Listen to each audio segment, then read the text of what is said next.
الدین الخالص. اسلام کا دنیا کے تعلق سے کیا کانسیپٹ ہے، اس کو بہت غور سے سمجھنے کی ضرورت. اسلام کیا ہم سے یہ مطالبہ کرتا ہے کہ ہم دنیا چھوڑ دیں، ہماری زندگی میں صرف آخرت ہو، ہم دنیا میں اچھی زندگی نہیں گزار سکتے؟ ہمارے کھانے پینے رہنے پر اسلام پابندی لگاتا ہے کہ نہیں، تم کو آخرت کے لیے جینا ہے، تم کو دنیا میں اچھا کھانا نہیں کھانا ہے، اچھا کپڑا نہیں پہننا ہے، اچھا گھر نہیں بنانا ہے. کیا کانسیپٹ ہے اسلام کا؟ اسلام کیا کہتا ہے دنیا کے تعلق سے؟ اس کو سمجھنے کے لیے ہم قرآن کی دو الگ الگ جگہ سے دو آیتیں ہم دیکھتے ہیں. پہلے ہم قرآن کا دوسرا پارہ کھولتے ہیں. اللہ تعالیٰ حج کا ذکر کرتا ہے. دور جاہلیت میں لوگ حج کرنے جاتے تھے تو جب حج سے فارغ ہو جاتے تھے تو مینا میں بیٹھ کر اپنے باپ دادا کے واقعات بیان کرتے تھے. اور ہم جانتے ہیں کہ عربوں کے یہاں آبا و اجداد کی تعظیم بہت زیادہ ہوتی تھی. انہیں اپنے حسب و نسب پر ناز بھی اسی لیے بہت زیادہ تھا. تو وہ مینا میں بیٹھ کر کے اپنے باپ دادا کا ذکر کرتے تھے. اللہ تعالیٰ نے ان کی اس رسم کو توڑا. قرآن کریم کا دوسرا پارہ اللہ نے فرمایا فَإِذَا قَضَيْتُم مَّنَاسِكَكُمْ فَاذْكُرُوا اللَّهَ كَذِكْرِكُمْ آبَاءَكُمْ أَوْ أَشَدَّ ذِكْرًا. اے مسلمانوں، جب تم حج کے مناسک ادا کر لو تو اب وہاں مینا میں بیٹھ کر کے اپنے باپ دادا کا تم جیسا ذکر کیا کرتے تھے اب تم اللہ کا ذکر کرو، بلکہ اس سے بھی بڑھ کر کے تم اللہ کا ذکر کرو. اور یہ عجیب بات ہے کہ ایام حج میں پوری دنیا میں سب سے زیادہ اللہ کا ذکر ہوتا ہے. بھائی جو حجاج کرام ہیں وہ تو کر ہی رہے، کنکری مارتے وقت کر رہے ہیں، اٹھتے بیٹھتے وقت کر رہے ہیں. ساری دنیا کے مسلمانوں کو ایام تشریق میں، ایام حج میں تسبیحات پڑھنے کا حکم دیا گیا جو ہم پڑھتے ہیں. اللہ اکبر لا الہ الا اللہ واللہ اکبر وللہ الحمد. یہ ذکر کے کلمات، یہ تسبیح کے کلمات ہم انہیں ایام میں تو پڑھتے ہیں. اللہ نے کہا اپنے باپ دادا کا جیسا ذکر کرتے تھے اس سے بڑھ کے اللہ کا ذکر کرو. اب اس کے بعد دور جاہلیت میں ایک اور غلطی وہ کرتے تھے. وہ حج کرنے گئے، دعا کر رہے ہیں. اب دعا کرتے تھے وہ مشرکین مکہ، تو کہتے تھے کہ اے اللہ ہم کو دنیا کی بھلائی عطا کر دے، یہ دے دے وہ دے دے. فَمِنَ النَّاسِ مَن يَقُولُ رَبَّنَا آتِنَا فِي الدُّنْيَا. کچھ لوگ ایسے بھی ہیں جب وہ دعا کے لیے ہاتھ اٹھاتے تو کہتے ہیں کہ اے اللہ، اے ہمارے پروردگار تو ہم کو دنیا کی بھلائیاں عطا فرما. وَمَا لَهُ فِي الْآخِرَةِ مِنْ خَلَاقٍ. ان کو آخرت میں کچھ ملنے والا نہیں ہے. انہوں نے کبھی آخرت کے بارے میں سوچا ہی نہیں، کبھی آخرت مانگی نہیں اللہ سے. وَمِنْهُمْ مَن يَقُولُ. اور کچھ اللہ کے بندے ایسے ہوتے جو یہ دعا کرتے ہیں ربنا آتنا فی الدنیا حسنۃ وفی الآخرۃ حسنۃ وقنا عذاب النار. وہ دعا کرتے ہیں ہمارے پروردگار تو ہمیں دنیا کی بھلائی بھی عطا فرما اور آخرت کی بھلائی بھی ہمیں عطا فرما اور جہنم کی آگ سے تو ہم کو بچا لے. اولئک لہم نصیب مما کسبوا. میرے بندو یہی وہ لوگ ہیں جن کی کمائیوں کا بدلہ ان کو آخرت میں ملے گا. واللہ سریع الحساب. اور اللہ بہت جلد تم لوگوں کا حساب لینے والا ہے. اسلام کا کانسیپٹ کلیئر ہو گیا قرآن کریم کی آیت سے. اسلام ہمیں دنیا کی بھلائی بھی مانگنے کا حکم دیتا ہے اور یہ قرآن کریم کی سکھائی کی سب سے جامع دعا ہے. ہمارے یہاں حاجی لوگ جاتے پریشان رہتے ہیں، پہلے چکر کی دعا، دوسرے چکر کی دعا. پہلے حج کمیٹی کی بکلیٹ آتی تھی، اس میں بھی 7 چکر کی الگ الگ دعا لکھی رہتی. اب حاجی صاحب بیچارے وہاں کتاب لے کے چکر میں پڑے ہوئے. یہ چکر چھوڑ دو میرے بھائی، ہر چکر کی ایک دعا ہے. اور وہ دعا کیا ہے؟ یہی دعا ہے، بڑی جامع دعا ہے. ہم نے اللہ سے دنیا بھی مانگی، آخرت بھی مانگی اور جہنم کے عذاب سے اللہ کی پناہ مانگی. یہ ہے اسلام کا سیدھا سیدھا کانسیپٹ. ہمارے لیے دنیا بھی اہم ہے اور ہمارے لیے آخرت بھی اہم ہے، لیکن ہمیں دنیا میں اس قدر ڈوب نہیں جانا ہے کہ ہم آخرت کو بھول جائیں. اس کو اور کلیئر طریقے سے سمجھنے کے لیے اب قرآن کریم میں سورہ قصص اٹھائے. سورہ قصص میں اللہ نے ایک واقعہ بیان کیا قارون کا. یہ قارون کون تھا؟ اللہ تعالیٰ نے قارون کا انٹروڈکشن پیش کیا. ان قارون کان من قوم موسیٰ فبغى علیہم وآتیناہ من الکنوز ما ان مفاتیحہ لتنوء بالعصبۃ اولي القوہ. اللہ نے فرمایا قارون موسیٰ علیہ السلام کی قوم میں سے تھا، بنی اسرائیل میں سے تھا، اور قارون اپنی قوم کے اوپر ظلم کرتا تھا. اور اللہ فرماتا ہے کہ ہم نے اس کو اتنا خزانہ دیا تھا، اتنی دولت دی تھی، اس کے خزانوں کی کنجیوں کو بہت سارے پہلوان بڑی مشکل سے اٹھایا کرتے تھے. اب تصور کر لو خزانہ کتنا رہا ہو. خزانے جہاں لاک ہیں، ان تجوریوں کے اور ان تہخانوں کے اور ان الماریوں کی جو چابیاں ہیں، ان چابیوں کو پہلوانوں کی ایک جماعت اٹھاتی تھی. یہ اس کی دولت تھی. آج کے زمانے میں دنیا کے بڑے بڑے دولت مندوں کی لسٹ آتی ہے تو ہم لوگ کہتے ہیں فلاں صاحب وہ فلاں کمپنی کا مالک اور فلاں کمپنی کا مالک. یہ اس زمانے کا جو ہے ارب پتی خرب پتی انسان تک. اب قارون کو اللہ تعالیٰ نے اس کی قوم کے کچھ ایمان والوں کے ذریعے 5 نصیحتیں کی. یہاں جتنے بزنس مین لوگ بیٹھے ہیں، جتنے پیسے والے لوگ بیٹھے ہیں، جن کو اللہ نے نوازا ہے، اللہ مزید نوازے، یہ 5 نصیحتیں گانٹھ باندھ لیں، ان کو اپنے بالکل کس کے ان کو تھام لے. یہ قارون کو اللہ تعالیٰ کی نصیحت ہے. اذ قال له قومه لا تفرح ان اللہ لا يحب الفرحین. پہلی نصیحت، اے قارون اترانا نہیں، غرور نہیں کرنا. اللہ کو غرور کرنے والے لوگ پسند ہیں. دولت آتی ہے تو سب سے پہلے غرور آتا ہے. دولت آتی ہے تو سب سے پہلے انسان کے اندر سپریورٹی کا مزاج آتا ہے کہ صاحب میں تو کچھ ہوں. ایک انسان کار میں بیٹھا ہے تو بائک والا اس کو اپنے سے کمتر نظر آتا ہے. ایک انسان بائک پر سوار ہے تو اس کو پیدل چلنے والا اپنے سے کمتر نظر آتا ہے. یہ نہیں ہونا چاہیے، یہ نہیں ہونا چاہیے. اللہ تو ہر چیز پر قادر ہے نا. بہت سارے لوگ تھے کسی زمانے میں بڑے دولت مند تھے، آج روڈ پر آگے بھائی. حکومتیں چلتی تھی جن کی، آج سڑک پر آگے. تلک الایام نداولها بین الناس. اللہ دن بدلتا رہتا ہے، کبھی اترانا نہیں، کبھی غرور نہیں کرنا. پہلی نصیحت کی اللہ نے قارون. دوسری نصیحت وَابْتَغِ فِيمَا آتَاكَ اللَّهُ الدَّارَ الْآخِرَةَ. اور اے قارون اللہ نے تجھ کو جو دولت دی ہے، اس دولت کے ذریعے تو آخرت کی تیاری کر. آخرت کی تیاری، آخرت کی تیاری امیر کو بھی کرنا ہے، غریب کو بھی کرنا ہے. یہ قارون کو نصیحت کی گئی کیونکہ اس کے پاس دولت تھی. جس کے پاس دولت نہیں اس کو بھی آخرت کی تیاری کرنا ہے. تیسری نصیحت وَلَا تَنْسَ نَصِيبَكَ مِنَ الدُّنْيَا. اور اے قارون تو دنیا میں سے اپنے حصے کو نہ بھول جانا، اپنے دنیا کے حق کو تو نہ بھول جانا. یہ ہے اسلام کا کانسیپٹ. ہمیں دنیا کا حق، حصہ دنیا کا حق ہمیں ادا کرنا ہے. ہماری بیوی ہے، ہمارے بچے ہیں، ہمارے اقربا ہیں، ہمارا گھر ہے، ہماری ضرورتیں ہیں، ہمیں ان کا حق ادا کرنا. اللہ قارون کو نصیحت کروا رہا ہے. پہلی نصیحت غرور نہیں کرنا، دوسری نصیحت آخرت کی تیاری کرنا، تیسری نصیحت دنیا میں اپنا حصہ نہ بھولنا. وَأَحْسِن كَمَا أَحْسَنَ اللَّهُ إِلَيْكَ. اور اے قارون اللہ نے تیرے ساتھ جس طریقے سے احسان کیا ہے تو لوگوں کے ساتھ احسان کر. اگر آپ کو دولت ملی ہے، آپ کا کمال نہیں ہے میرے. اگر آپ کو لگتا ہے یہ میرے دماغ کا کمال ہے، آپ سے بڑے بڑے دماغ والے بھیک مانگ رہے. اگر آپ کو لگتا ہے کہ آپ کی خوبصورتی اس کے لیے ذمہ دار ہے، بڑے بڑے خوبصورت بیکار بیٹھے ہوئے. یہ تو دولت کی تقسیم، اللہ کی تقسیم. وہ کبھی کبھی حضرت علی کا ایک شعر ہے نا، جاہلوں کو اللہ زیادہ نواز دیتا ہے، پڑھے لکھے لوگ علماء وہ بیچارے بڑی مفلسی کی زندگی گزارتے. تو دولت کی تقسیم کی بنیاد پر انسان یہ نہ سمجھے کہ صاحب میں تو سلیکٹڈ ہو گیا. اللہ نے موقع دیا ہے آپ کو. اور اس میں ایک بڑا اہم نقطہ ہے، وَأَحْسِن كَمَا أَحْسَنَ اللَّهُ إِلَيْكَ. ابھی آپ نے سنا ملک کے حالات پر بات ہو رہی ہے، ملک کے حالات پر بات ہو رہی ہے. کبھی ہم اپنے حالات پر بھی غور کریں. آزادی کے آج 70-75 سال گزر گئے، ہم نے اس ملک میں اپنی کیا پہچان بنائی؟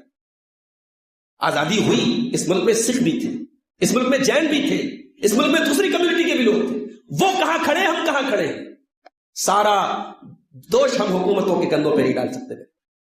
ہماری بستیاں آج اچھے اسپتالوں سے محروم ہیں, ہمارے علاقے اچھے اسکولوں, کالجوں اور مدرسوں کے سے محروم ہیں.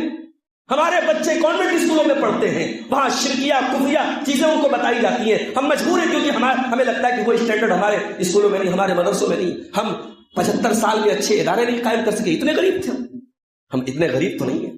ہماری شادیاں دیکھ کے تو نہیں لگتا کہ ہم غریب ہیں. ہماری بڑی بڑی رسمیں دیکھ کے تو نہیں لگتا کہ ہم غریب ہیں. ہماری لمبی چوڑی بلڈنگیں دیکھ کے تو نہیں لگتا کہ ہم غریب ہیں. ہمیں اپنے حالات پر بھی غور کرنا چاہیے. قرآن کریم میں کوئی اصول بتا رہا ہے, وَأَحْسِن كَمَا أَحْسَنَ اللَّهُ إِلَيْكَ. اللہ نے جس نعمت سے آپ کو نوازا ہے اس نعمت کا صحیح استعمال کرو. اگر آپ کو اللہ نے سیاست میں موقع دیا ہے, اپنی تجوری بھرنے کے لیے استعمال مت کرو, قوم کی خدمت کرو. اللہ نے آپ کو سماج میں اثر و رسوخ دیا ہے, اپنے اثر و رسوخ کا صحیح استعمال کرو, لوگوں کے کام آؤ. اللہ نے دولت دی ہے, دولت کو غریبوں اور مسکینوں اور یتیموں اور بیواؤں کے کام آؤ.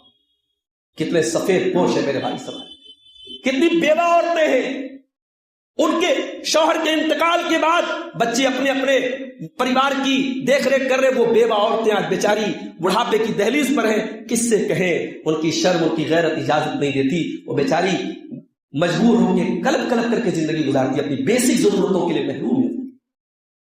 ہمیں تو بھائی ہم مدد کرنے کے لیے انتظار کرتے کوئی ہمارے دروازے پر آئے, انتظار مت کرو. کبھی نظر اٹھا کے دیکھو اپنی ریلیشنز میں, اپنی رشتہ داریوں میں کتنے غریب لوگ ہیں, کتنے ضرورت مند لوگ ہیں. وہ منہ کھول کے کہہ نہیں سکتے. کبھی جاؤ چپکے سے حال چال کے بہانے کچھ ان کی مدد کرو. رمضان میں جب زکات نکالو, اپنے اقارب اور اپنے رشتہ داروں میں جو ضرورت مند ان کو ترجیح دو. ضروری نہیں ہے کہ ہمارے پاس جو رمضان کی رسیدیں کٹتی ہیں اسی کے حساب سے زکات نکالیں. ہمیں اپنے آپ اپنے سماج پر بھی نظر رکھنی چاہیے. وَأَحْسِن كَمَا أَحْسَنَ اللَّهُ إِلَيْكَ. اللہ نے جو احسان آپ کے اوپر کیا ہے آپ بھی لوگوں کے ساتھ. اور اس کے بعد 5ویں نصیحت, وَلَا تَبْغِ الْفَسَادَ فِي الْأَرْضِ إِنَّ اللَّهَ لَا يُحِبُّ الْمُفْسِدِينَ. اور اے قارون تو زمین کے اندر فساد نہ مچانا, اللہ تعالیٰ فساد مچانے والوں کو پسند نہیں کرتا. دولت آتی ہے تو فساد بھی آتا ہے. دولت آتی ہے, بڑے بڑے امیروں کے لڑکے کار لے کے جب گھر سے نکلتے ہیں غریبوں کی بستیوں میں گزرتے ہیں, روکتے ہوئے گزر جاتے ہیں. وہاں کیا چاہیے. دولت آتی ہے تو فساد بھی آتا ہے, دولت آتی ہے تو بگاڑ بھی آتا ہے. اللہ نے کہا ہر دولت مند ان 5 باتوں کو کاٹ. اس آیت میں جو بات میں آپ کو بتانا چاہتا ہوں وہ یہ کہ اللہ نے ہمیں اسلام کا کانسیپٹ بتایا کہ ہمیں آخرت کی تیاری کرنا ہے لیکن دنیا کو نہیں بھولنا ہے. اسلام ترک دنیا کا قائل نہیں ہے, اسلام رہبانیت کا دین نہیں ہے. ہمارے نبی صلی اللہ علیہ وسلم نے جو ہم سب کے لیے آئیڈیل ہے, آپ نے شادی کی, آپ کے بچے ہوئے, آپ کی 9 بیویاں ایک ساتھ آپ کے نکاح میں تھی. کبھی کبھی یہ دماغ میں سوال نہیں پیدا ہوتا ہے کہ اللہ کے نبی صلی اللہ علیہ وسلم نے 9 شادیاں کیوں کی, یا آپ کی اتنی بیویاں کیوں تھی. آپ کو تو جب آپ دنیا سے بہت دور رہتے تھے تو آپ کو تو شادی نہیں کرنا چاہیے تھا. نہیں, نبی نے ہمیں جو اسوہ دیا ہے وہ یہ ہے کہ ہمیں شادی بھی کرنا ہے. وہ بیکار لوگ ہیں جو شادی نہیں کرتے, وہ ذمہ داریوں سے بھاگنے والے لوگ ہیں. وہ ملک کیا چلائیں گے, وہ صوبے کیا چلائیں گے, وہ علاقے کیا چلائیں گے جو اپنا پریوار نہیں چلا سکتے. وہ نہایت ہی واہیات لوگ ہیں جو اپنے پریوار اور اپنے بیوی بچوں کا حق نہ ادا کر سکے, وہ کیا کسی ملک کو چلا پائے. میرے بھائیوں, اسلام کا کانسیپٹ یہ ہے کہ آپ دنیا کا حق ادا کیجیے. اللہ کے نبی کے ایک صحابی حضرت عبداللہ بن عمرو بن عاص, ان کی شادی ہوئی, رات بھر تہجد پڑھتے, دن میں روزہ رکھتے, بیوی سے کوئی مطلب ہی نہیں. اب ظاہر ہے گھر میں اگر بیوی اور شوہر کا تعلق ٹھیک نہ ہو تو سمجھدار ساس اور سمجھدار سسر سمجھ جاتے. حضرت عبداللہ بن عمرو بن عاص کے جو والد تھے حضرت عمرو بن عاص بڑے ذہین آدمی تھے. اور دیکھیے کمال کی بات ہے, حضرت عمرو بن عاص اتنے ذہین آدمی تھے, مگر شیعہ مذہب کے لوگوں نے چونکہ حضرت علی کے ساتھ ان کے اختلاف تھا تو حضرت عمرو کو اتنا بدنام کیا کہ آپ کہانیوں میں پڑھیں گے عمرو عیار کے نام سے ایک کریکٹر پیش کیا جاتا ہے. عمرو کے ساتھ عیار کا لفظ استعمال کیا جاتا ہے. کبھی غور کرنا, ہمارے اردو لٹریچر پر شیعہ کا بہت اثر ہے. اردو لٹریچر میں ایک لفظ استعمال ہوتا ہے عمرو عیار. کبھی اس کی ہسٹری جا کے پتا کرنا, یہ عمرو عیار کس کو کہا جاتا ہے, یہ حضرت عمرو بن عاص کو کہا جاتا ہے. ان کو بلیم کیا جاتا ہے, وہ بڑے عیار آدمی تھے, نعوذ باللہ. یہ عمرو بن عاص کون ہے؟ ساری زندگی اسلام کی خدمت میں گزری، ساری زندگی اللہ کی راہ میں لڑتے ہوئے گزری ہے۔ عمرو بن عاص اللہ کے رسول کے بڑے جلیل القدر صاحب، کبھی ان کی سیرت پر انشاءاللہ خطاب آپ کے سامنے ہوگا۔ عمرو بن عاص پتا چل گیا ان کو، اپنی بہو کو دیکھ کے اللہ کے رسول کے پاس آئے، اے اللہ کے رسول، میرا بیٹا رات رات بھر نماز پڑھتا ہے، دن میں روزہ رکھتا ہے، بیوی کا حق ادا نہیں کرتا ہے۔ اللہ کے نبی نے بلایا حضرت عبداللہ، الم اخبر انک تصوم النہار وتقیم اللیل، اے عبداللہ مجھے پتہ لگا ہے تم رات بھر نماز پڑھتے ہو، دن میں روزہ رکھتے ہو۔ اے عبداللہ یہ بات مناسب نہیں ہے۔ صم وافطر وقم ونم فإن لعینک علیک حقا وإن لزوجک علیک حقا وإن لزورک علیک حقا۔ اے عبداللہ تم رات میں نماز بھی پڑھا کرو اور آرام بھی کیا کرو، دن میں کبھی روزہ رکھا بھی کرو، کبھی ناگا بھی کر دیا کرو۔ اے عبداللہ تمہارے اوپر تمہارے اللہ کا بھی حق ہے، تمہارے اوپر تمہاری آنکھوں کا بھی حق ہے، تمہارے اوپر تمہاری بیوی کا بھی حق ہے، تمہارے گھر میں آنے والے مہمان کا بھی تمہارے اوپر حق ہے۔ یہ ہے اسلام کا تصور۔ اسلام یہ تعلیم دیتا ہے ہم دنیا کا حق ادا کریں، آخرت کی تیاری کریں اور دنیا کا حق ادا کریں۔ اللہ کے رسول کے وہ 3 صحابہ، بڑا مشہور واقعہ ہے، اللہ کے رسول صلی اللہ علیہ وسلم کی عبادت کا حال پتہ کرنے کے لیے ازواج مطہرات کے پاس پہنچے، اور جب نبی کی عبادتوں کے بارے میں بتایا گیا انہیں لگا کہ اللہ کے نبی کی عبادت تو بڑی کم ہوتی ہے۔ تو ان میں سے ایک نے کہا کہ میں آج کے بعد رات بھر نماز پڑھوں گا، ایک نے کہا میں آج کے بعد کنٹینیو روزہ رکھوں گا، ایک نے کہا میں شادی نہیں کروں گا۔ اللہ کے نبی کو پتا چلا، آپ نے بلایا، آپ نے کہا آپ لوگوں نے ایسا ایسا کہا ہے؟ کہا ہے اللہ کے رسول ہم نے ایسا ایسا۔ آپ نے کہا اما انی اخشاکم اللہ واتقاکم لہ، اے لوگوں کان کھول کر کے سن لو، میں تم سے زیادہ اللہ سے ڈرنے والا، اللہ کا تقوی رکھنے والا، لیکن میں رات میں نماز بھی پڑھتا ہوں اور حرام بھی کرتا ہوں، میں روزہ بھی رکھتا ہوں اور گیپ بھی دیتا ہوں، کنٹینیو روزہ نہیں رکھتا، نفلی روزہ، اور میں نے شادی بھی کی ہے، اور یہی میرا طریقہ ہے۔ فمن رغب عن سنتی فلیس منی، جو میرے طریقے سے ہٹے گا اس کا مجھ سے کوئی تعلق۔ تو اسلام ہمیں رہبانیت کی تعلیم نہیں دیتا۔ عیسائیوں کی رہبانیت تھی، اللہ نے رد کیا قرآن میں، سورہ حدید میں اللہ نے فرمایا وَرَهْبَانِيَةً ابْتَدَعُوهَا مَا كَتَبْنَاهَا عَلَيْهِمْ إِلَّا ابْتِغَاءَ رِضْوَانِ اللَّهِ فَمَا رَعَوْهَا حَقَّ رِعَایَتِهَا۔ عیسائیوں کے اندر رہبانیت پیدا ہو گئی اور ہم نے ان کو رہبانیت کا حکم نہیں دیا تھا۔ ہاں اللہ کی رضا تلاش کرنے کے لیے کوئی دنیا سے کم مطلب رکھے وہ چلے گا، لیکن دنیا کو بالکل ترک کر دے اس کا ہم نے حکم نہیں دیا تھا۔ ترک دنیا کا حکم نہیں ہے اسلام کے اندر۔ ہاں اسلام کے اندر آخرت کی فکر کرنے کا حکم۔ اسلام ہمیں یہ تعلیم دیتا ہے کہ دنیا کی زندگی فانی ہے۔ اب دنیا کی زندگی کیا ہے اس کو ہم قرآن کی 2 آیتوں کی روشنی میں سمجھیں۔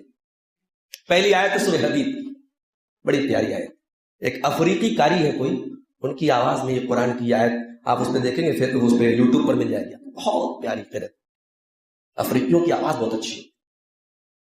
اعلموا انما الحیات الدنیا لعب ولہو وزینۃ وتفاخر بینکم وتکاثر فی الاموال والاولاد۔ اللہ نقشہ کھینچ رہا ہے دنیا کی زندگی کی حقیقت کیا ہے۔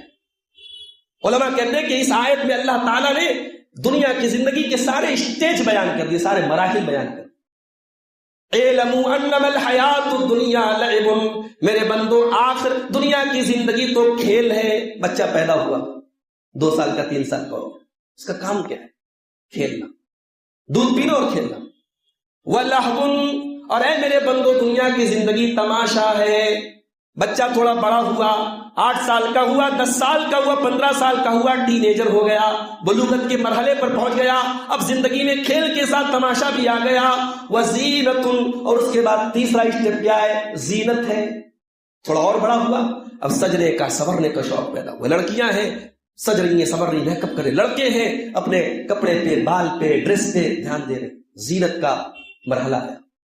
وَتَفَاخُرٌ بَيْنَكُمْ، اس کے بعد اور آگے زندگی بڑھی، اب ایک دوسرے سے فخر کرنے لگا، میرے پاس فلاں گاڑی آ گئی تیرے پاس نہیں ہے، میں نے اتنی پراپرٹی خرید لی تیرے پاس نہیں ہے، اتنا پیسہ کما لیا تو نے کیا بنایا، اب ایک دوسرے سے فخر کیا جا رہا ہے۔ وَتَكَاثُرٌ فِي الْأَمْوَالِ وَالْأَوْلَادِ، پھر اور آگے بڑھا، بچے ہو گئے، بچے بڑے ہو گئے، دادا بن گیا، نانا بن گیا، پوتے پوتیاں ہو گئے، نواسے ہو گئے، اب اولاد کی اور مال کی کثرت پر ناز کر رہا ہے، اتنا پیسہ میں نے کمایا، اتنی اولاد میری ہو گئی۔ وَتَكَاثُرٌ فِي الْأَمْوَالِ وَالْأَوْلَادِ، بچپن سے لے کر کے بڑھاپے تک زندگی کے سارے مرحلوں کو اللہ تعالیٰ نے چند لفظوں میں بیان. اب اس کے بعد اللہ مثال دے رہا ہے.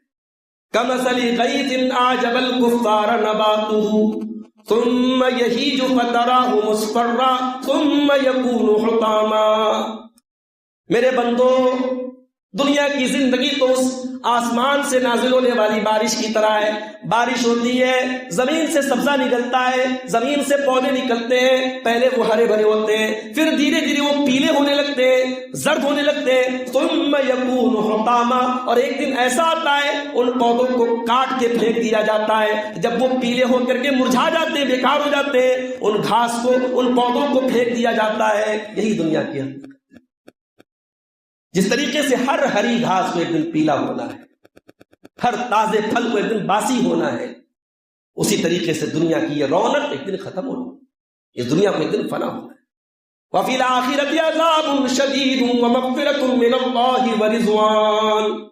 اور میرے بندو، آخرت میں دو راستے، ایک اللہ کے عذاب کا راستہ ہے، ایک اللہ کی مغفرت کا راستہ ہے. ایک جنت کا راستہ ہے، ایک جہنم کا راستہ ہے. وَمَا الْحَيَاةُ الدُّنْيَا إِلَّا مَتَاعُ الْغُرُورِ. اور دنیا کی زندگی تو آخرت کے مقابلے میں سے دھوکے کا سامان ہے. قرآن کریم کی آیت دنیا کی حقیقت ہمیں بتائے کہ دنیا کس قدر فانی چیز ہے، دنیا کی ویلیڈیٹی کتنی کم ہے، دنیا فنا ہو جانے والی. جمعہ کے دن ہمارا آپ سورہ کہف پڑھتے ہیں. سورہ کہف میں بھی اللہ نے رکشا کیجا ہے.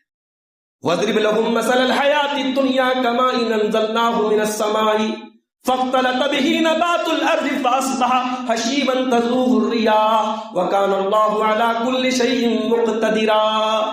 اے نبی مثال بیان کیجیے دنیا کی زندگی. آسمان سے بارش نازل ہوتی ہے، زمین سے پودے نکلتے ہیں، اور پھر وہ پودے ایک دن گھاس پھوس بن جاتے ہیں، بھوسے بن جاتے ہیں، اور ہوا ان کو اڑا کے لے کے چلی جاتی. یہی انجام ہم سب کا ہونا ہے. ابھی آپ نے وہ نظم سنی، مٹے اہلے، کیسے کیسے نامور لوگوں کے نشان مٹ گئے، کیسے کیسے مکین بڑے بڑے مکانوں حویلیوں میں رہنے والے آج لامکاں ہو گئے. کوئی ایسا پتہ نہیں ہوگا. جن کی سلطنت اور بادشاہت چلتی تھی، فرعون اتنا بڑا بادشاہ تھا، اپنے لاؤ لشکر سمیت ڈبو دیا گیا. فرعون کے ڈوبنے کے بعد اللہ نے نقشہ کھینچا ہے. کم ترکوا من جنات وعیون وزروع ومقام کریم. اے میرے بندو، ذرا فرعون کے محلوں کو دیکھو، ذرا فرعون کے باغات کو دیکھو، کتنے باغات وہ چھوڑ کے گیا، کتنے محلوں کو وہ چھوڑ کے گیا. کذالک وأورثناها قوما آخرین. آج ہم نے دوسروں کو اس کا وارث بنا دیا. آج ہمارا گھر ہے، کل کسی اور کا ہوگا. ہمیں تو اس 2 گز زمین میں جانا ہے، قبر میں جانا ہے. اس ٹھکانے کو بھی یاد کیوں نہیں کرتے؟ جب کوئی ہمارے گھر میں مرتا ہے، کوئی میت ہوتی ہے، تب چند منٹوں کے لیے، چند لمحوں کے لیے ہمیں موت یاد آتی ہے، آخرت یاد آتی ہے. لیکن ہم اور آپ اس کے بعد زندگی کے ہنگاموں میں اتنے مصروف ہو جاتے ہیں، بھول جاتے ہیں کہ موت بھی کوئی چیز ہے. اللہ کے پیارے نبی صلی اللہ علیہ وسلم حضرت عبداللہ بن عمر کا کندھا پکڑ کے کہتے ہیں، اے عبداللہ بن عمر، کن فی الدنیا کأنک غریب. دنیا میں ایسے زندگی گزارو جیسے پردیسی زندگی گزارو.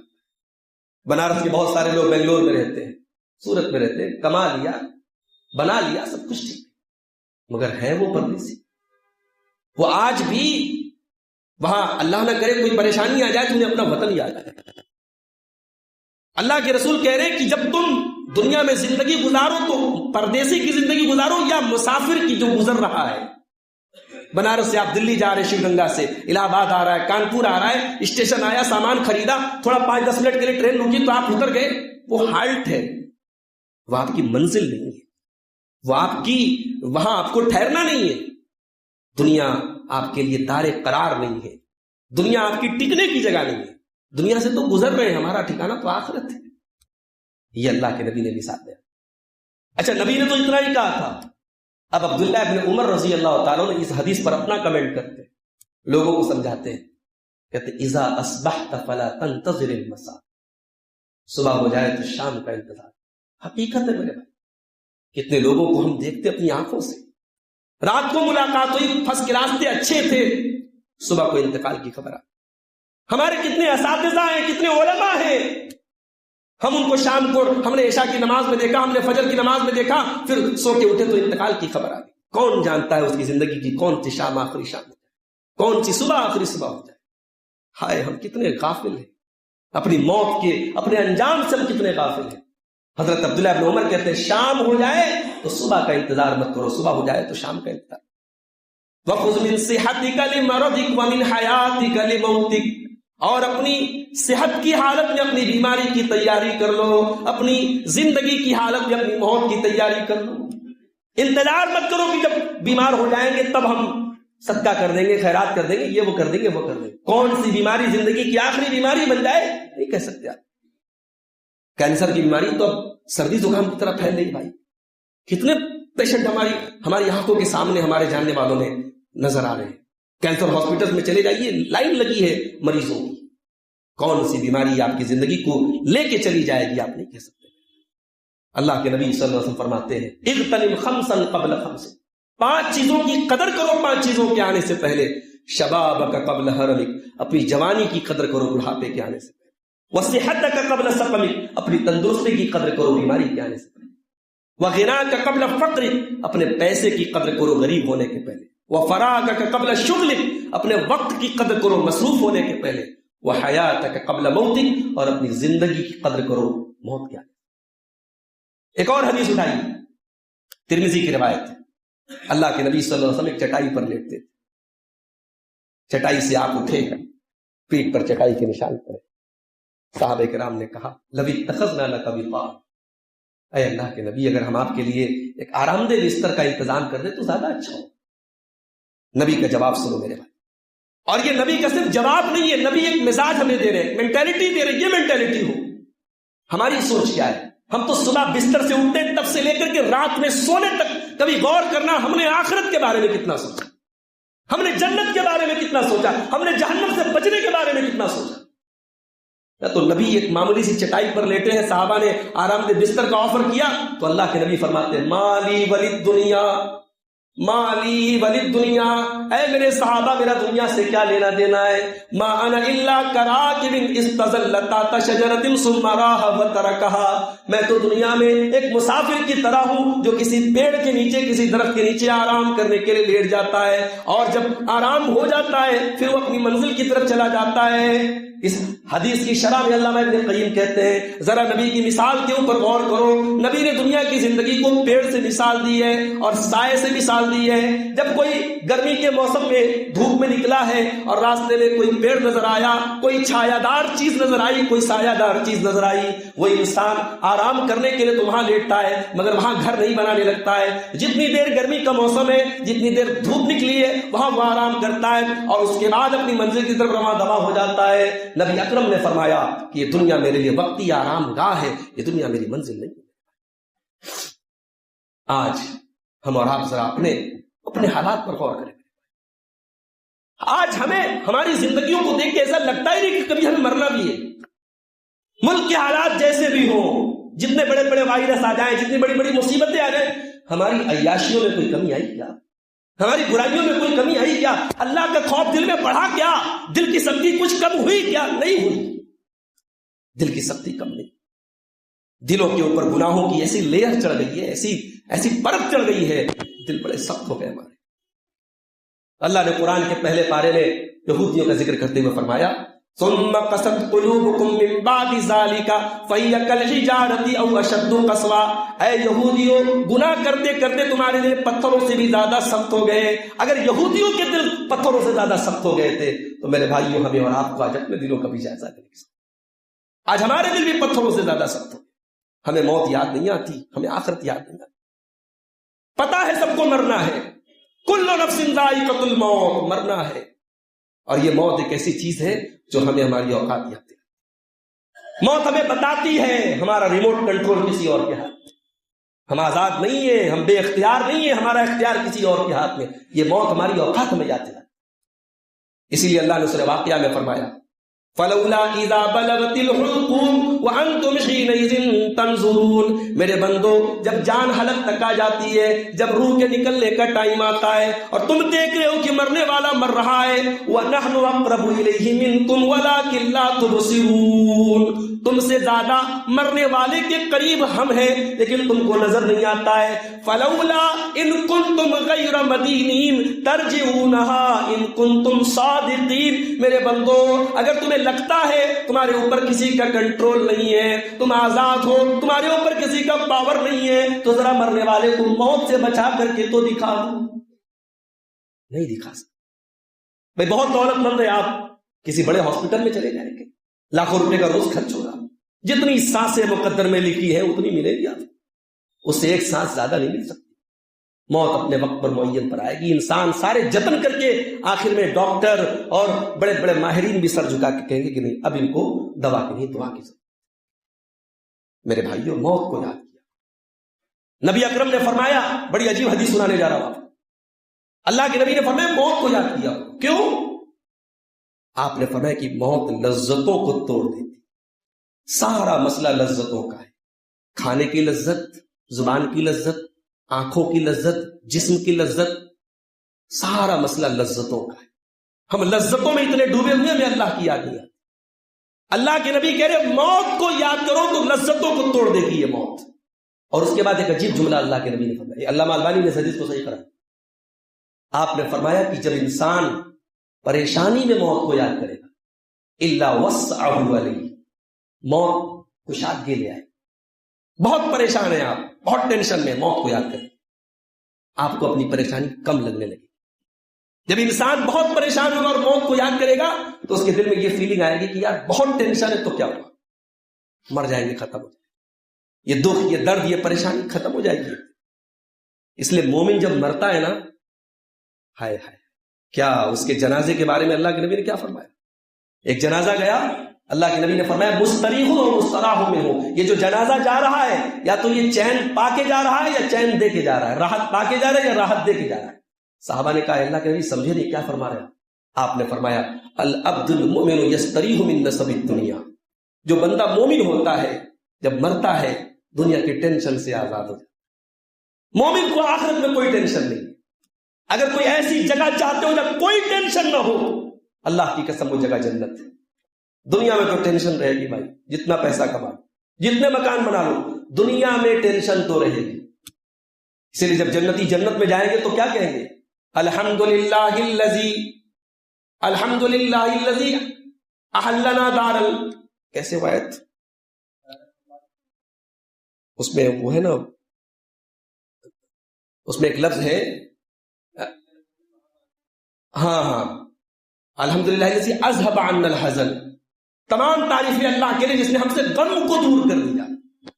یہ جنتی جنت میں جا کے یہ کیوں کہیں گے, جنت میں جا کے یہ کیوں کہیں گے غم کو دور کر دیا. کیا جنتیوں کو دنیا میں صرف غم تھا؟ نہیں, دنیا کی زندگی میں غم تو رہیں گے. جنت ایک ایسی جگہ وہاں کوئی غم نہیں ہوگا.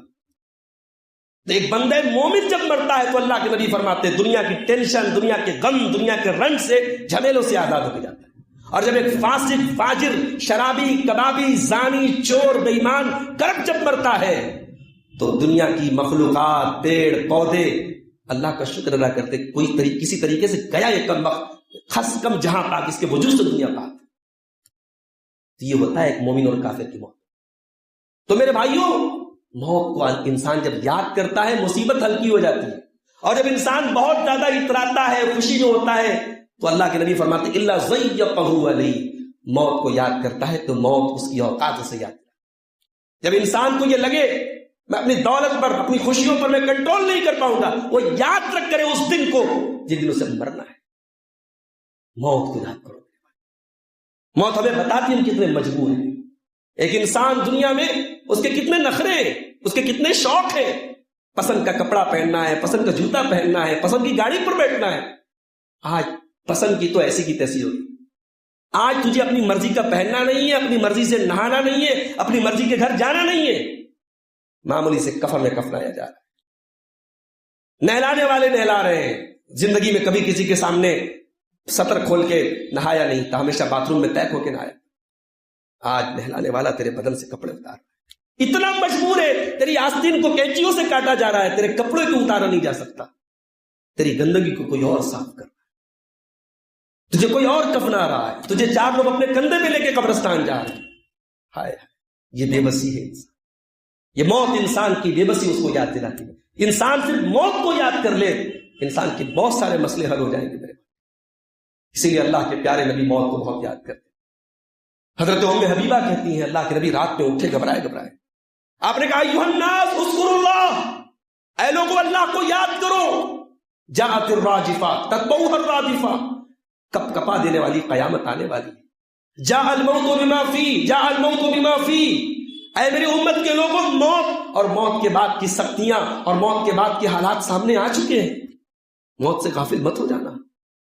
یہ ہمارے نبی کی زندگی تھی میرے بھائی. اللہ کے پیارے نبی ایک مرتبہ ایک صحابی کے جنازے میں جاتے ہیں. جنازے کو قبر میں اتارا جا رہا ہے. اللہ کے نبی سائڈ میں بیٹھے ہوئے ہیں، صحابہ بھی آپ کے ساتھ بیٹھے ہوئے ہیں. آپ قبر کو دیکھ رہے ہیں اور قبر کے اندر ہونے والے جو معاملات ہیں وہ آپ کے دماغ میں آتے ہیں اور آپ رونے لگتے ہیں. اللہ کے نبی رو رہے ہیں. ہم لوگ تو اتنے بڑے بدنصیب ہیں، بنارس کے کتنے قبرستانوں کو میں جانتا ہوں جب بیٹھ کے جوا لوگ کھیلتے ہیں. کتنے قبرستانوں میں بیٹھ کے شرابی شراب پیتا ہے. اور ابھی حال ہی میں آپ نے قبرستان کا ایک واقعہ دیکھا اور سنا کہ کیا ہوا. یہ حالات آج ہمارے قبرستان میں بھی انسان موت کو یاد نہیں. اللہ کے نبی اس انصاری صحابی کے جنازے کے پاس جب قبر میں اتارا جا رہا ہے اس قدر روتے ہیں کہ آپ کی داڑھی آنسوؤں سے بھیگ جاتی ہے اور روتے ہوئے آپ اپنے صحابہ سے کہتے ہیں لمثل ھذا فعلت یا اخوانی، اے میرے صحابہ اس قبر کی تم تیاری کرو. حضرت ابوبکر صدیق کا آخری ٹائم میں حضرت عائشہ کو آپ بلواتے ہیں. حضرت عائشہ سے پوچھتے ہیں عائشہ اے میری بیٹی اللہ کے پیارے نبی کے کفن میں کتنے کپڑے تھے؟ حضرت عائشہ نبی کی بیوی تھی، عالمہ تھی. کہتے ہیں کہ اے ابا جان نبی کے کفن میں 3 کپڑے تھے. 3 سوتی چادریں تھیں، اس میں کوئی کرتا نہیں تھا. 3 پلین چادریں تھیں. حضرت ابوبکر کہتے ہیں کہ یہ میرا کپڑا ہے جو بیماری میں پہنتا تھا. ایک یہ کپڑا لے لینا، 2 اور چادر لے لینا، اسے مجھے کفنا. وہ کپڑا جو تھا کچھ میلا کچیلا. حضرت عائشہ نے کہا ابا جان ہم اس میلے کپڑے میں آپ کو کفنائیں گے؟ اتنے گئے گزرے ہم، آپ ہمارے باپ ہیں، ہم آپ کو نئے کفن میں کفنائیں. حضرت ابوبکر صدیق نے جواب دیا ان الحی احق بالجدید. اے عائشہ اے میری بیٹی مرنے کے بعد مجھے جانا تو قبر میں ہے، اس کپڑے کو مٹی میں مل جانا ہے. اے عائشہ نیا کپڑا کسی ضرورت مند کو دے دینا، کسی زندہ آدمی کو دے دینا، مردے کو نئے کپڑے کی ضرورت. پھر پوچھا بیٹی اللہ کے نبی کا انتقال کس دن ہوا تھا؟ کہا سوموار کے دن ہوا تھا. کہا آج کون سا دن ہے؟ کہا سوموار کا دن ہے. کہا کاش آج کے دن میرا انتقال ہو جائے، میں اپنے ساتھی کے پاس چلا جاؤں. اور حضرت عائشہ کہتی ہیں وہ دن گزرا اور منگل کی رات شروع ہوئی اور اسی رات میں میرے والد کا انتقال. اپنی موت کے وقت صحابہ کرام اپنے انجام کو یاد کرتے تھے. حضرت عمر فاروق کا آخری ٹائم میں ان کو کھنجر مار کر کے ابو لولو نے شہید کیا ہے.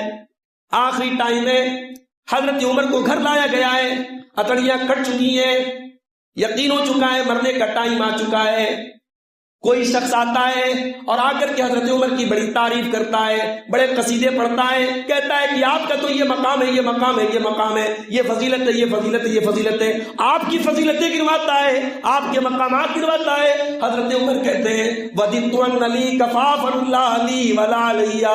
اے میرے بھائی عمر کی تمنا تو یہ، میری دل کی آرزو تو یہ، اللہ کے یہاں جب ترازو پر میرے گناہوں کو رکھا جائے، میری نیکیوں کو رکھا جائے، اگر ترازو برابر ہو جائے، اگر میری نیکیاں اور میرے گناہ برابر ہو جائیں، عمر اس پر بھی راضی ہے، عمر اس پر بھی خوش ہے.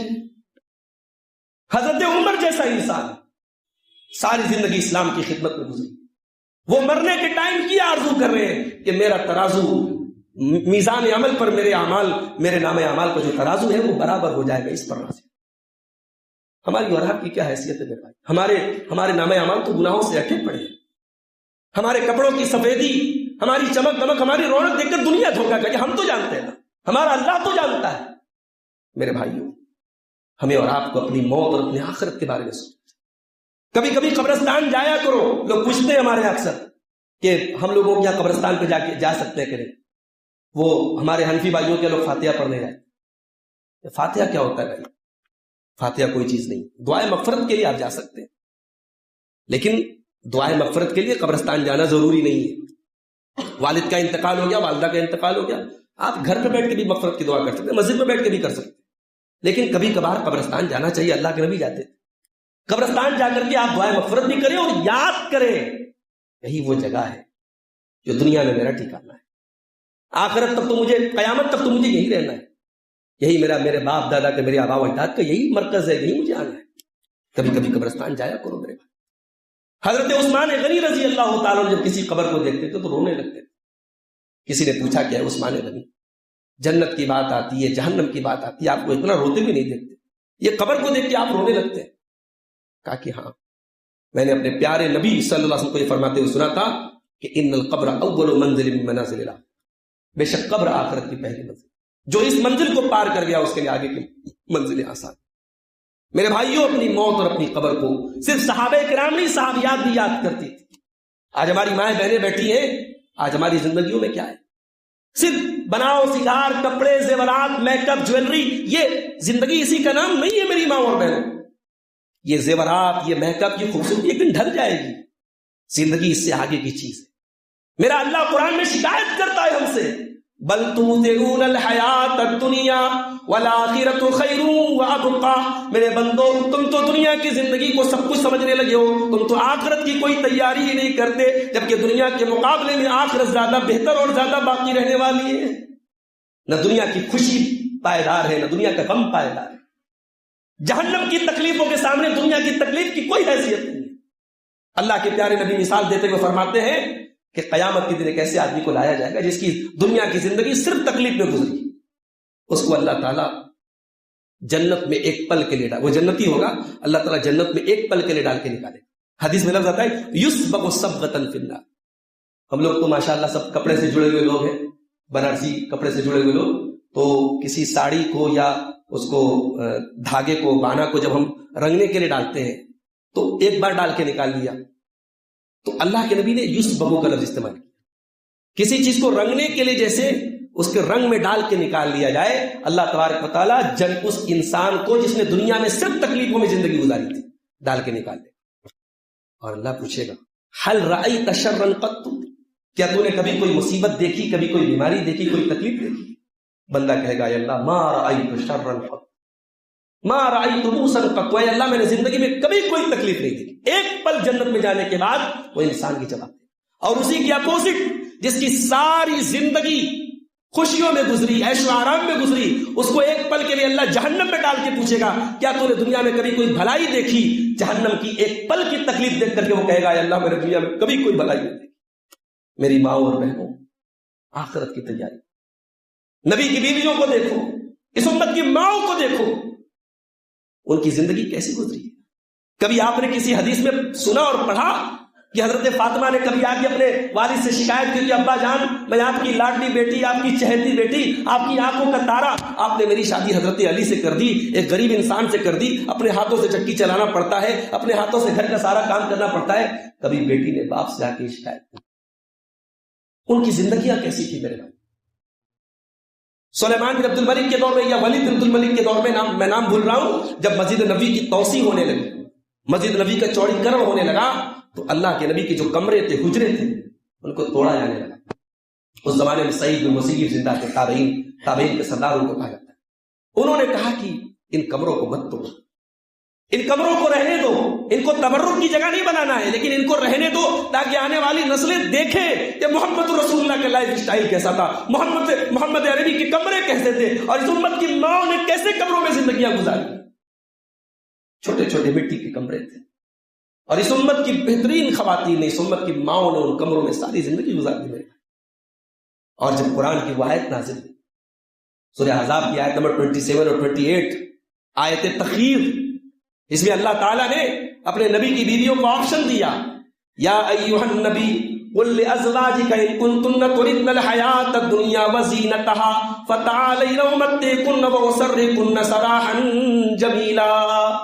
اے نبی اپنی بیویوں سے کہہ دیجئے, اگر تم کو دنیا چاہیے اور دنیا کی چمک دمک چاہیے اور دنیا کی رنگینی چاہیے تو آ جاؤ, میں تم کو دنیا دے دیتا ہوں, لیکن پھر تم میرے گھر سے نکل جاؤ, میں تم کو طلاق دے دیتا ہوں. بعض روایات میں آتا ہے ازواج مطہرات نے اللہ کے نبی سے اپنے سالانہ خرچ میں اضافے کی فرمائش کی تھی کہ ہمارا لائف اسٹائل بھی تھوڑا اور اچھا ہونا چاہیے, ہمارا پیسہ بڑھنا چاہیے, ہمیں جو سال میں پیسہ ملتا ہے, وظیفہ ملتا ہے, وہ بڑھنا چاہیے. مطالبہ غلط تو نہیں تھا, صحیح تھا, مگر چونکہ وہ نبی کی بیویاں تھیں, ساری امت کے لیے ماڈل تھیں, اللہ نے اپنے نبی کی بیویوں کو ڈانٹا اور کہا نبی ان سے کہہ دو اگر دنیا چاہیے میں طلاق دے دیتا ہوں, نکل جاؤ میرے گھر سے. وَإِن كُنتُنَّ تُرِدْنَ اللَّهَ وَرَسُولَهُ وَالدَّارَ الْآخِرَةَ فَإِنَّ اللَّهَ أَعَدَّ لِلْمُحْسِنَاتِ مِنكُنَّ أَجْرًا عَظِيمًا. اور اے نبی کی بیویو, اگر تم اللہ سے محبت کرتی ہو, نبی سے محبت کرتی ہو اور آخرت میں اپنا گھر بنانا چاہتی ہو تو نیکی کا کام کرتی رہو, اللہ نے تمہارے لیے بہت بڑا ثواب تیار کر کے رکھا ہے. یہی قرآن کی دو آیتیں تھیں. اللہ کے پیارے نبی نے حضرت عائشہ سے کہا, عائشہ ایک بات تم سے کہنی. اے عائشہ, جواب میں جلدی نہیں کرنا, اپنے والدین سے, اپنے ماں باپ سے رائے مشورہ کر کے جواب دینا. حضرت عائشہ نے کہا کیا بات ہے اللہ کے پیارے نبی نے قرآن کریم کی یہی دو آیتیں پڑھی اور پڑھ کے کہا کہ اے عائشہ, اللہ تعالیٰ تمہیں آپشن دے رہا ہے, تمہیں اختیار دے رہا ہے, یا تو تم دنیا کی دولت لے لو اور نبی کا ساتھ چھوڑ دو, یا تھوڑی زندگی کی تکلیفوں کو اٹھا لو اور نبی کے ساتھ رہو اور آخرت کو بہتر بنا لو. حضرت عائشہ نے کیا جواب, میری ماں اور بہنوں کو جواب سونے کے حروف سے لکھے جانے کے قابل. میری ماں نے کیا جواب دیا, کہا کہ اے اللہ کے نبی افی ھذا استامر ابویا, اے اللہ کے نبی یہ کوئی ایسا میٹر نہیں ہے اس میں مجھے اپنے ماں باپ سے رائے لینا پڑے, اپنے والدین سے مشورہ کرنا پڑے. اخترت اللہ ورسولہ, اے اللہ کے نبی عائشہ کا جواب بالکل کلیئر ہے, مجھے اللہ چاہیے, مجھے اس کا رسول چاہیے, نہیں چاہیے دنیا کی زیب و زینت. میں دنیا میں براؤں سیدھار کچھ کم ہو جائے گا, میرے کپڑے کچھ کمزور ہوں گے, میرا لائف اسٹائل کچھ کمزور ہوگا, میں چھوٹے سے گھر میں رہ لوں گی, اے اللہ کے نبی میں آپ کا ساتھ چھوڑ کے نہیں جاؤں. اور یہی جواب اللہ کے نبی کی تمام بیویوں نے دیا. میری ماں اور بہنوں, آج ہماری زندگیوں میں دنیا اس قدر حاوی, ہم آخرت کے بارے میں نہیں سوچتے. اللہ کے نبی کے پاس ایک عورت آتی ہے, اسے مرگی کا دورہ آ رہا ہے, آ کر کے کہتی ہے اللہ کے نبی مجھے مرگی کا دورہ آتا ہے, اور جب یہ دورہ آتا ہے میں بے ہوش ہو جاتی ہوں اور میرا سطر کھل جاتا ہے, میرا جسم کھل جاتا ہے, اے اللہ کے نبی میرے لیے دعا کر دیجئے میں ٹھیک ہو جاؤں. اللہ کے پیارے نبی نے فرمایا میں دعا تو کر دوں گا, تم ٹھیک بھی ہو جاؤ گی, لیکن اگر تم صبر سے کام لو تو میں وعدہ کرتا ہوں تم کو جنت ملے گی. میں وعدہ کرتا ہوں تم کو جنت ملے گی اگر تم صبر کرو, اور اگر کہو گی تو میں دعا کر دوں گا. اب میری ماں اور بہنوں, اس عورت کے سامنے دو آپشن ہیں. ایک طرف مرگی کی خطرناک بیماری ہے اور اس پر جنت کا وعدہ ہے, اور دوسری طرف بیماری سے راحت مل رہی ہے مگر جنت کی گارنٹی نہیں ہے. اس عورت نے کیا سلیکشن کیا, کہتی ہے اللہ کے نبی اگر ایسی بات ہے میں صبر کرنے کو تیار, میں صبر کروں, لیکن اے اللہ کے نبی. اور حدیث میں یہ بھی آتا ہے کہ وہ عورت جو تھی وہ کالی عورت تھی, کوئی بہت خوبصورت عورت نہیں تھی, کالی عورت تھی. وہ کہتی ہے اللہ کے نبی میری آپ سے گزارش ہے کہ آپ دعا کر دیجئے کہ جب یہ دورہ آئے تو میرا سطر نہ کھلے. کیسی عورتیں, کیسی خواتین تھی. آج خوبصورتی ہے, آج زینت ہے, تو آج اپنے جسم کو دکھانے کی ہوس. بڑے بڑے معزز گھرانوں کی لڑکیاں آج انسٹاگرام پر فوٹو ڈال رہی ہیں, بڑے اچھے گھرانوں کی لڑکیاں آج واٹس ایپ اور فیس بک پر اپنی تصویریں ڈال رہی ہیں. میرے بھائیوں یہ باعث شرم ہے. اس قوم کی غیرت مر جائے, اس قوم کے حالات بہت برے ہو جائیں. وہ کالی عورت ہے, وہ بہت خوبصورت عورت نہیں ہے, مگر اس کی غیرت کا یہ عالم ہے, اس کی شرم و حیا کا یہ عالم ہے. کہتی یا رسول اللہ میں بیماری برداشت کرنے کو تیار ہوں مگر بے پردگی برداشت کرنے کو تیار. میری ماں اور بہنوں, یہ ہماری امت کی خواتین. جنگ احد کے میدان میں ایک عورت آئی تھی, بوڑھی عورت ہے, بیٹے کا انتقال ہو گیا, بیٹا شہید ہوا ہے, بیٹے کو دیکھنے آئی ہے اور برقعے میں آئی ہے, نقاب میں آئی ہے. کسی نے کہہ دیا بیٹا مر گیا ہے, بڑی آئی ہے پردہ کرنے والی, بڑی آئی ہے نقاب پہننے والی, نقاب پہن کے بیٹے کو دیکھنے آئی ہے. تو اس پردہ نشین عورت نے کیا جواب دیا تھا, کہا تو رضی تو ابنی ولم مرزا حیائی, میں نے بیٹا کھویا ہے, شرم و حیا نہیں کھوئی. میری ماں اور بہنوں, وہ بھی عورتیں تھیں. اس عورت نے کہا اللہ کے نبی دعا کر دیجئے میں میرا سطر نہ کھلے, بیماری میں برداشت کرنے کو تیار ہوں. اللہ کے نبی نے کہا ٹھیک ہے میں دعا کرتا ہوں. عورت چلی گئی. صحابہ کہتے کسی کو جنتی عورت دیکھنا ہے تو اس عورت کو دیکھو. میری ماں اور بہنوں, ہماری زندگیوں سے آخرت کی فکر ختم ہے. حضرت عائشہ چاشت کی نماز پڑھ رہی ہیں, جو سورج کے نکلنے کے تقریباً 15-20 منٹ کے بعد جو نماز پڑھی جاتی ہے, چاشت کی نماز اس کو کہتے ہیں, صلاۃ الضحیٰ, وہ پڑھ رہی حضرت عائشہ, اور وہ سورہ طور پڑھ رہی تھی. حضرت عائشہ سورہ طور پڑھ رہی تھی. حضرت عائشہ قرآن کی حافظہ بھی تھی, قرآن یاد تھا. سورۃ طور پڑھ رہی تھی، سورۃ طور کی آیت پڑھی، انا کنا قبل فی اہلنا مشفقین فمن اللہ علینا ووقانا عذاب السموم۔ جنتی جب جنت میں جائیں گے تو کہیں گے اے اللہ ہم دنیا میں تیرے عذاب سے ڈرا کرتے تھے، جہنم سے ڈرا کرتے تھے، تیرے عذاب سے ڈرا کرتے تھے، فمن اللہ علینا ووقانا عذاب السموم، اے اللہ تیرا بہت بڑا احسان ہے، تو نے آج جہنم سے ہم کو بچا کے جنت میں ڈال دیا۔ حضرت عائشہ کے بھانجے حضرت عروہ کہتے ہیں میں خالہ کے گھر پہنچا تو خالہ یہی آیت پڑھ رہی تھی، مجھے کچھ کام تھا، میں وہاں سے چلا گیا، سودا سلف لینے چلا گیا، مارکیٹ چلا گیا، بازار سے سودا سلف لے کر کے میں کافی دیر کے بعد واپس آیا، دیکھا خالہ جان یہی آیت پڑھی جا رہی ہے، روئے چلی جا رہی ہے، روئے چلی جا رہی ہے، فمن اللہ علینا ووقانا عذاب السموم۔ جنتی کہیں گے اللہ تیرا احسان ہے، تو نے ہمیں جہنم کے عذاب سے، جہنم کی آگ سے ہم کو بچایا۔ میری ماں اور بہنوں، آج وہ نمازیں کہاں گئی، وہ خشوع اور خضوع کہاں گیا، وہ قرآن کی تلاوت کہاں گئی ہمارے گھروں سے، وہ اللہ کا ڈر کہاں گیا ہمارے گھروں سے۔ اب تو ہمارے خاندان کی وہ بڑی بوڑھی عورتیں بھی دھیرے دھیرے رخصت ہو رہی ہیں، جو فجر میں بہوؤں کو اٹھایا کرتی تھی، جو فجر میں بیٹھ کے گھر میں قرآن کی تلاوت قرآن پڑھا کرتی تھی، اور جن کی قرآن کی تلاوت کی آواز سے گھر اور خاندان گونجا کرتے تھے، اب وہ بوڑھی عورتیں بھی جا رہی ہیں۔ اب کی مائیں تو وہ ہے وہ خود فجر میں نہیں اٹھتی، بچیوں کو کہاں سے پڑھائیں۔ یہ غور کرنے کی چیز ہے میرے بھائی، آخرت کی فکر آج ہماری دنیا سے، ہماری زندگی سے غائب۔ اور آخری بات کہہ کے بات ختم کر رہا ہوں، ابھی ایک نکاح میں مجھے جانا ہے، آخری بات کہہ رہا ہوں، آخرت کی فکر اگر ہمارے دلوں میں اللہ پیدا کر، دعا کیجیے اللہ ہم سب کے دلوں میں پیدا کر، آخرت کی فکر اگر دل میں پیدا ہو گئی تو دنیا بھی بن جائے گی۔ ایک حدیث سنا رہا ہوں، اس کو اپنے دماغ میں بٹھا لیجیے، یہ ترمذی کے اندر بھی یہ حدیث ہے، ابن ماجہ کے اندر بھی ہے، مسند احمد کے اندر، بڑی پیاری حدیث۔ اس حدیث کو اپنی زندگی میں ایک نمونہ بنا کے رکھیے، ایک لائحہ عمل بنا کے رکھیے، جب کوئی کام کرے یہ حدیث ہمارے سامنے ہونی چاہیے۔ اللہ کے نبی فرماتے ہیں صلی اللہ علیہ وسلم، من کانت الآخرۃ ہمہ، جس کی زندگی کا غم بن جائے آخرت، یہ لفظ پر غور کیجیے گا، عربی میں ہم کہتے ہیں ٹینشن کو، جو اپنی زندگی میں آخرت کو ٹینشن بنا لے۔ ہماری ٹینشن کیا ہے؟ بیوی، بچے، کاروبار، نوکری، دنیا کے مسائل، یہ ہماری ٹینشن ہے، ہماری سوچ کا مرکز یہ ہے۔ اللہ کے نبی کہتے ہیں جس نے آخرت کو اپنی ٹینشن بنا لیا، اپنا غم بنا لیا، اپنی سوچوں کا مرکز بنا لیا، اللہ تین چیزیں اسے دے دے گا۔ جعل اللہ غناہ فی قلبی، اللہ تعالیٰ اسے پہلا کام تو یہ ہوگا، پہلا فائدہ تو یہ ہوگا، دل کا غنی بنا دے گا۔ دنیا کا غنی آپ بنے چاہے نہ بنے اس کی گارنٹی نہیں، دنیا کی دولت آپ کو ملے گی کہ نہیں ملے گی اس کی گارنٹی نہیں، مگر دل کا غنی آپ کو کر دے گا۔ اور اصل جو غنا ہے، اصل جو دولت ہے وہ دل کی دولت ہے۔ انسان کے پاس دنیا کی دولت ہے اور دل انتہائی چھوٹا ہے اور انتہائی سکڑا ہوا ہے، دل کے اندر بخل ہے، لالچ ہے، حسد ہے، جلن ہے، کائے کی دولت ہے؟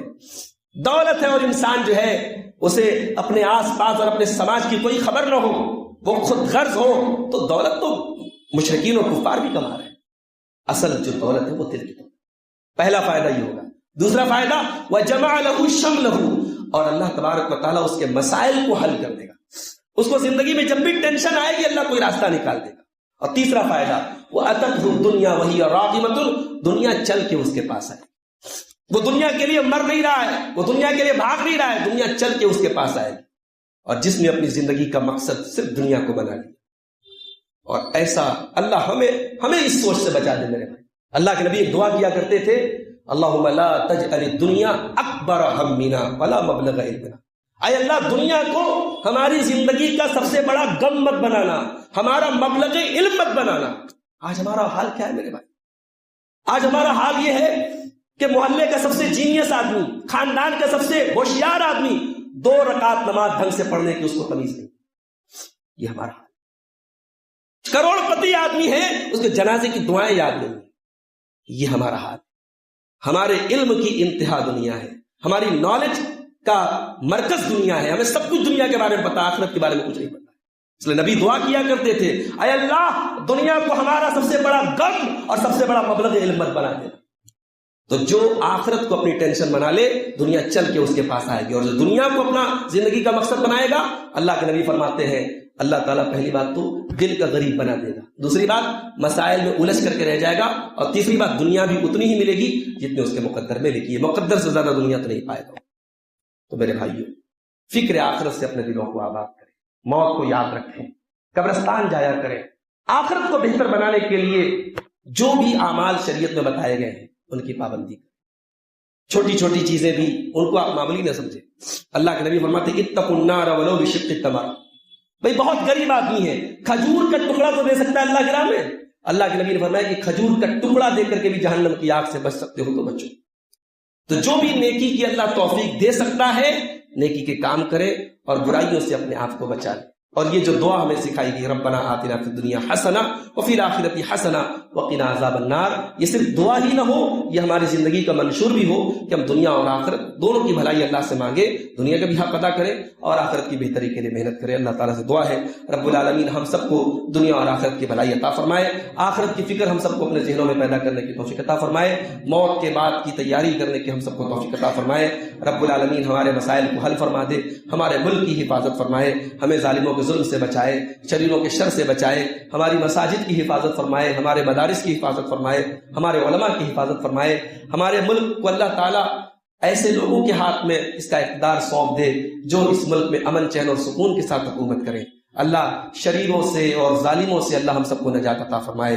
رب العالمین ابھی حال ہی میں ہمارے ملک کے بعض علاقوں میں جو فسادات ہوئے ہیں اور جو ہمارے مسلمان بھائی وہاں پہ جن پر ظلم و ستم ہوا ہے، اللہ تعالیٰ ان کی مدد فرمائے، ان کو ہر شر سے ان کو محفوظ رکھے، اللہ ہمارے کاروبار میں برکت عطا فرمائے، ہمارے مریضوں کو اللہ شفاء کاملہ عاجل عطا فرمائے اور ہمارے مرحومین کی اللہ مغفرت فرمائے، آمین۔ ربنا تقبل منا انك انت السميع العليم وتب علينا انك انت التواب الرحيم، وصلى الله تعالى على نبينا محمد وعلى اله وصحبه اجمعين، والسلام عليكم ورحمة الله۔